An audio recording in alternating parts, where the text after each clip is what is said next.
Avec Paris-Roubaix, les ténors du cyclisme vont retrouver les monstrueux pavés de l'enfer du Nord.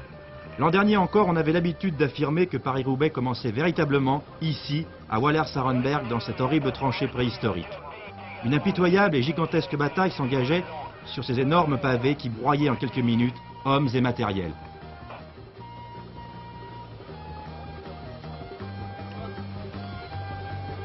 Cette année, le boyau de Wallers-Arenberg paraîtra peut-être insignifiant, car pour la 71e édition, on a découvert un secteur encore plus épouvantable du côté de Neuvilly.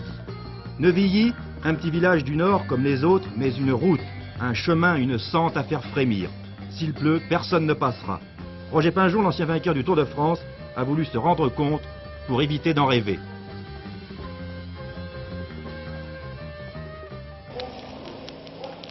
Alors nous voici dans la traversée de Neuvilly. C'est encore la route asphaltée et il faut en profiter pour resserrer les cale-pieds et surtout essayer de remonter si on n'est encore pas parvenu dans les 20 premières places, puisque c'est les 20 premiers qui vont pouvoir vraiment faire la course. Et nous voici bientôt le virage à droite où on arrive sur une route, c'est plus une route, c'est un chemin d'ailleurs, tout défoncé avec des cailloux éparpillés un petit peu. Évidemment, il y a des boyaux qui vont exploser. Et il y aura même sûrement des chutes, puisque voilà un virage à gauche avec de la glaise, et surtout si les conditions restent pluvieuses. Nous voilà bientôt sur les pavés. Et il faut adopter une attitude souple, avec les mains en haut du guidon et reculer sur l'arrière de la selle de façon à donner plus de prise à la roue arrière. Quelquefois on peut aussi rouler sur les bas-côtés. Là c'est de la terre et je ne pense pas que ce soit un avantage. Il y a aussi le problème de changer de braquet et c'est toujours assez dangereux de changer de braquet sur les pavés. On risque de faire un saut de chaîne. Et alors là c'est le lâchage. Bien sûr, les Belges seront à leur affaire demain. Ils ont avalé leur large ration de pavés toute la semaine dans le Tour de Belgique sous la pluie et la neige par un froid glacial. Merckx, Braque, Van Stil, Verbeek, Swerts, Van Springel, Lehmann, Godefroot, De Vlamingh, Rosiers, Van Linden, bien d'autres encore.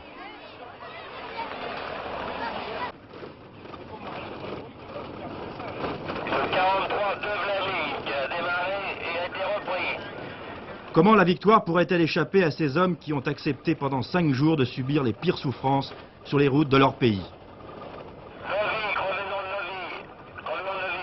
Une poignée de Français, dont Catio et Sibille, ont partagé courageusement leur sort. On a eu la pluie du départ à l'arrivée, et puis il faisait très froid, un vent glacé, et ça a vraiment été très pénible et très long. Est-ce que le Tour de Belgique est l'entraînement adéquat pour préparer une dure classique comme Paris-Roubaix? Moi je pense que c'est le meilleur entraînement qu'il puisse y avoir, parce que c'est vraiment une course très très dure, et beaucoup de pavés et tout, ça s'apparente un peu à Paris-Roubaix, quoi. Il ne s'agira pas de flâner demain sur ce chemin monstrueux qui verra passer en quelques minutes plus de monde qu'en une année entière. Paris-Roubaix, c'est injuste, c'est une course qui fait peur, et Pinjon voudrait bien être plus vieux d'une journée. Heureusement, il n'y a qu'un seul Paris-Roubaix par an. Je crois que ça suffit. Et évidemment, il faut trouver des difficultés, puisqu'ici, dans le Nord, il n'y a pas de côtes naturelles, ou très peu, qui sont insignifiantes pour des coureurs en forme à cette époque de la saison. Donc la seule difficulté, ce sont les pavés, et ça conserve un peu vis-à-vis du public cet esprit de forçat de la route, et je pense que c'est nécessaire.